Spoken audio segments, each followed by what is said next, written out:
Yo and hello everybody, Mike here, baseball collector, and it's Monday today. Wait. What? It should be g'day. Good day. How are you guys? It should be good day. This is Carl from Australia. He is here visiting with his grandson Tamas over there. They went to the Cowboys game last night, and we've been talking for months trying to get this. I knew he was coming, and he wanted to come over and see the card room. So what do you think? The old card room, and I'm going to come back in about a year's time and see the new card room. Yes. When I can see all of the cards that are in these cabinets at the back. It's crazy. And probably spend a day just looking. There's a lot in there. This is one hell of a collection, pardon the expression. It is sensational. Just mind-blowing. It's fun to share it with you guys, and fun to just sit and chat and hang out. And we did some trading too. We did some deals. Well, the thing is that certainly in talking to Mike, the enthusiasm just comes through enormously. It's a pleasure to be here, and it's really good fun. Really good fun. We did some trading. We did. Tell me about this hat. He gave me a hat. Okay, the red hat is it's actually a Melbourne Cricket Club baseball team cap. Now, Melbourne Cricket Club, way back in the day, and we're talking 1860s, was established when Melbourne was about 20 years young. And in the old days, if you were a reasonably good cricketer, well, then you played baseball in the winter. And so the Melbourne Cricket Club created the first baseball team in the country. I think it's on the side of the hat. I think it's 80 other side maybe. What year is that? I don't know. I think it's 1886 or something. 1886. Yeah, 1886. And that was the first team. Now, coincidentally, a couple of my other grandsons play with the Melbourne team in under 18s and under 15s, under 16s at the moment. But that's the background of the cap. Get more light, I guess. Thank you for the cap, by the way. No problem. I get to add it to my cap collection. It'll make the rotation now, Carl, so you'll see that on the rotation. And I actually had some doubles of some cards that Carl picked up. I got some stuff from him, but let's show off some cards here. And then later on, I'm going to keep doing this video. I have some more stuff to show. I'll show you what I got from Carl later. And do some other talking about some stuff, but let's see what you got. Okay, so what we got today in our trade was a Tony Dorsett. I'll get it up close. Rookie Tony Dorsett signed rookie. I actually had two of these, and so I sold, I guess, technically. I don't know. Sold and traded, whatever. Traded, yeah. Yep. I gave him money, and then he gave it right back to me. That's how that worked. That's how it worked. That's how it worked. Then a 61 Topps Mathewson. Yeah, just a probably quite cool a common card, but it's one I certainly don't have. And inexpensive for sure. Yep. Then what do we got? A 68 Topps Lou Brock, which I didn't have. Again, a double for me, but a card that Carl wanted. So low grade, but it makes it cheap. So and then. And the grandson in the background, Tamas, is an American football player in Australia, which is very unusual. And, of course, he's starting to collect football cards. And that's a cool old Dan Marino. Dan Marino. Very cool. Then I've got two or three other things that I picked up that I ordered on eBay and had delivered to a very good friend of mine in Carlsbad in California. And I picked these up on this trip. I've complained about this before many times, that the shipping to Australia via eBay is horrendous. I mean, if you buy a $20 card, it's going to cost you another $20 to get there, and it could take months. So I had delivered to Carlsbad for me this particular one, which is a T201 Speaker Gardner card, and that completes my set of that series. So cool. Love that card. Then it's a pretty good grade too. So it's I'd say so. It wasn't cheap, but it's fantastic. It completes the set. Then I picked this up. I'm not exactly sure who I bought it from, but I really like this image of Gibson. Nice signature don't know the background of the image. If anyone does, I'd be interested to know. Beautiful. I love oversized stuff, and I love these Should go this on the size wall. as well. That'll go on the wall It's a somewhere. massive slab too.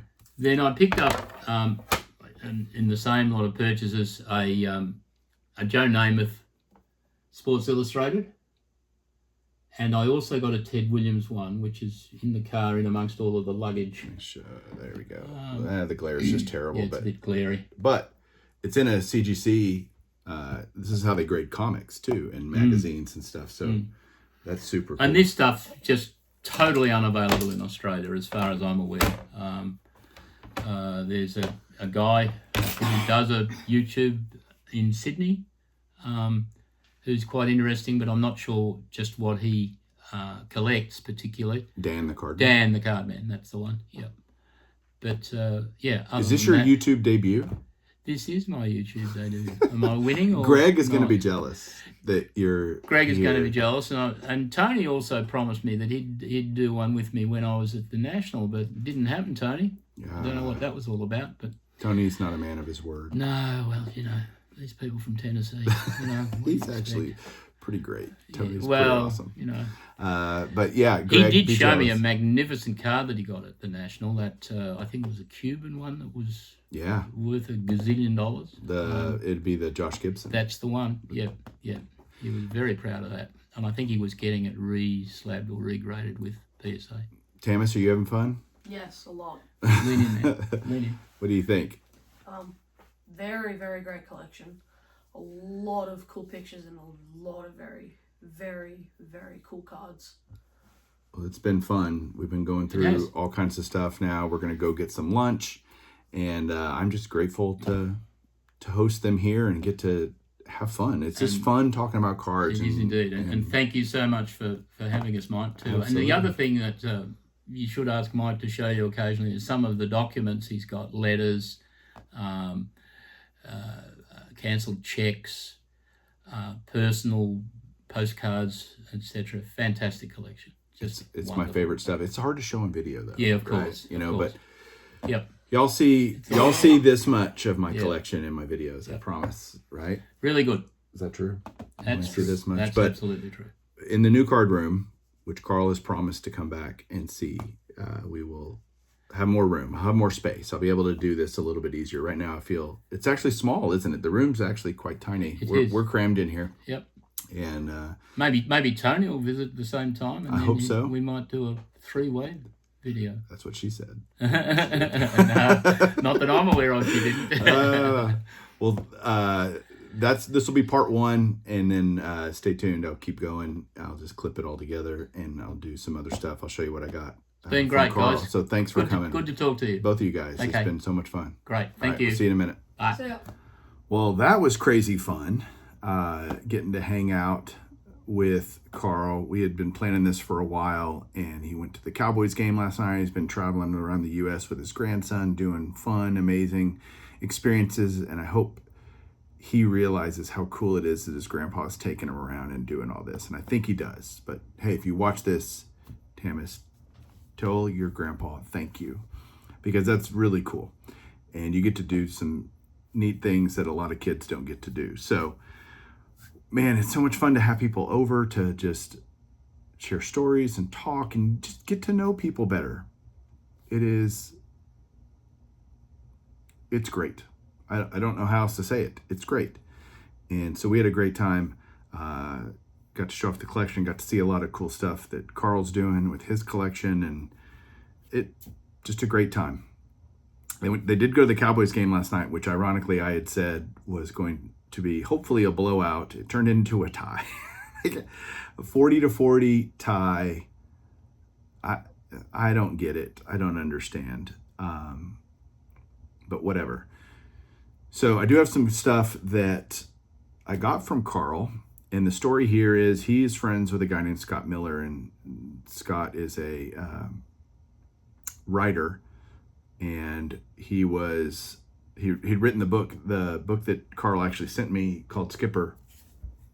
And he knew a lot of baseball players and was a Hall of Fame voter, I think, at some point. Carl can correct me. And so he had some autographs, and they were in an old binder and old pages, and the cards are all beat up, but there were still some really cool ones in there that I gave Carl some money for, and excited to add them to the collection. So I'm going to flip this around real quick. I don't really have any other mail other than the stuff that I got from Carl.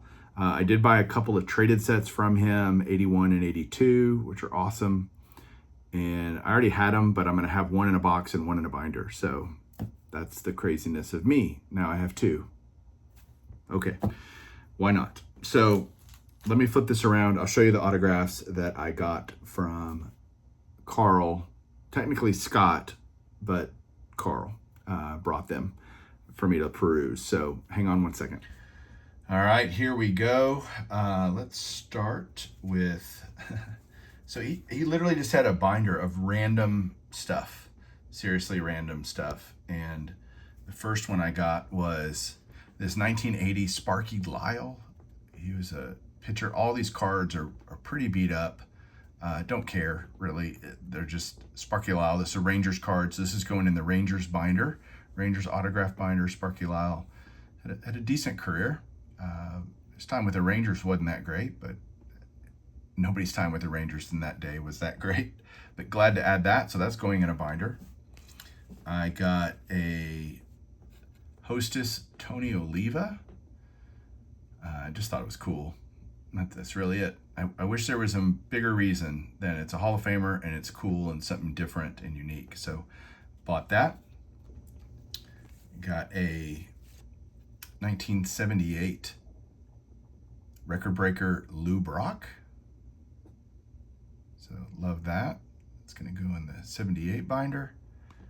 I got this, and this was true of a lot of the autographs. This is a 1976 Willie McCovey, and the auto's pretty faded, but totally cool. You can actually see the indentions if I get it in the light of the ballpoint pen. But love that. McCovey, obviously Hall of Famer, great player. So that's going to go in the 76s. And then last but not least, this is awesome. Look at the card is rough, and that's being nice, but I don't care because it's got that beautiful Ernie Banks signature right there on his 1971 Topps. This is Ernie's last card. So awesome. This card could tell a story. I mean, this is so cool. And I mean, it's a signed Ernie Banks card, period, paragraph. That's all there needs to be said. So Carl, thank you so much for bringing these to me and letting me buy them. Thank you for just an amazing visit today. I had a great time. I hope you guys have a great time on the rest of your trip. And if you guys ever want to have a fun time, have Carl over to your house. All right, guys, we'll talk to you soon. Keep collecting.